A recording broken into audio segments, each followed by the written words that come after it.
L'essentiel de l'actualité sportive nationale et internationale de ces dernières 24 heures, c'est tout de suite dans votre bulletin de tout terrain. Nous ouvrons ce bulletin en Haïti, quelques jours seulement après l'élimination des Grenadiers de la course au Mondial 2026. Le capitaine Ricardo Adé est déjà le premier joueur haïtien à retrouver les terrains. Entré en jeu à la 83e minute, le défenseur central a participé au large succès de la LDU Quito, victorieuse 3-0 d'Orense en première division équatorienne. Toujours sur la scène nationale, les jeunes joueuses du Dimornay FC ont reçu une invitée de marque lors de leur dernière séance d'entraînement au parc Sainte-Claire à Delma 33. L'internationale haïtienne Roselore Borgela est venue partager son expérience avec les jeunes pensionnaires du club. Enfin, l'actualité institutionnelle a été marquée par l'hommage rendu par le ministère de la Jeunesse, des Sports et de l'Action civique aux internationaux Oudensky, Olivier Pierre et Danley Jean-Jacques. Au cours d'une cérémonie officielle organisée dans les locaux du ministère Afrères, le ministre Pythagore Dumas, entouré du directeur général Wilfens Montbron et du directeur de cabinet Innocent Joseph, a salué le parcours des deux grenadiers. Le ministre a également réaffirmé la volonté du gouvernement, dirigé par le Premier ministre Alix Didier Fils-Aimé, de faire du sport un véritable levier d'unité nationale avant de remettre aux deux joueurs des plaques d'honneur en reconnaissance de leur service rendu au football haïtien. Cap à présent sur la Coupe du Monde de la FIFA 2026.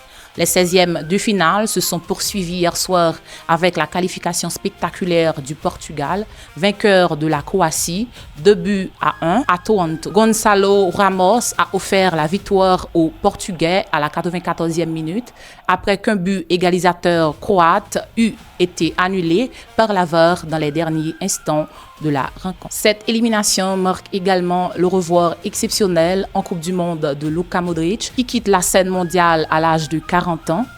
Le Portugal retrouvera lundi prochain à Dallas une Espagne impressionnante, tombeuse de l'Autriche 3-0 grâce à un doublé de Mikel Oyarzabal. Dans les autres résultats, la Suisse a dominé l'Algérie 2-0.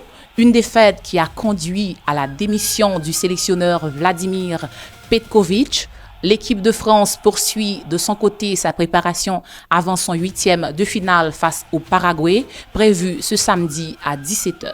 En Allemagne, l'élimination de la Mannschaft continue de produire ses effets. Julian Nagelsmann a été démis de ses fonctions et la fédération allemande négocie actuellement avec Jürgen Klopp pour lui succéder. Sur le marché des transferts, Manchester City a officialisé le recrutement d'Elliot Anderson pour un montant record concernant un joueur britannique, tandis que le FC Barcelone accélère les discussions afin de s'attacher les services de Julián Álvarez pour une somme dépassant les 100 millions d'euros. Direction maintenant les États-Unis pour notre page basketball.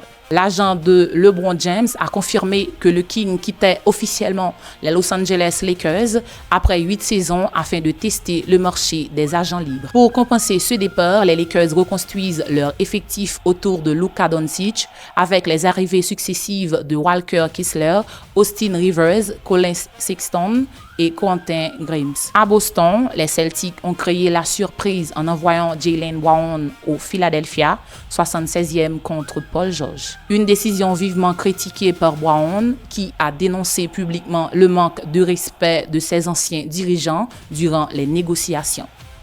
Place maintenant au tennis et au tournoi de Wimbledon. Chez les dames, Naomi Osaka s'est qualifiée pour les 8e de finale en dominant Daria Kasatkina 6-1, 6-3.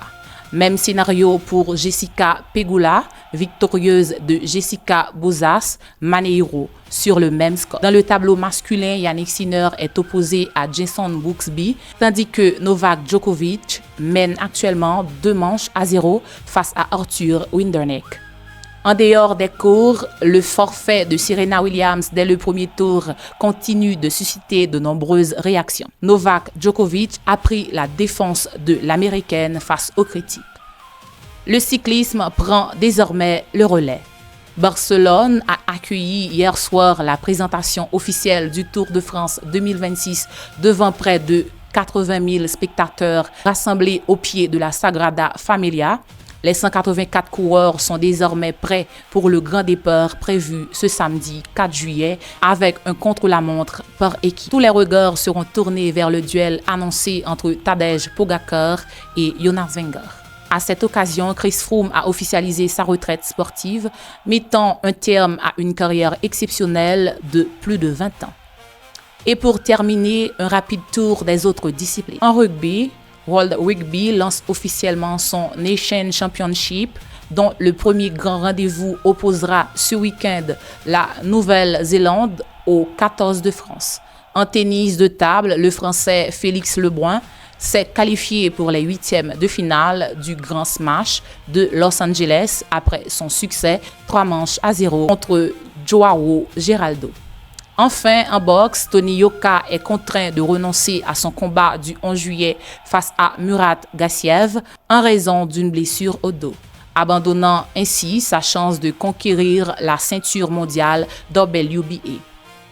Avant de refermer cette édition, rappel du programme de la Coupe du Monde prévue aujourd'hui.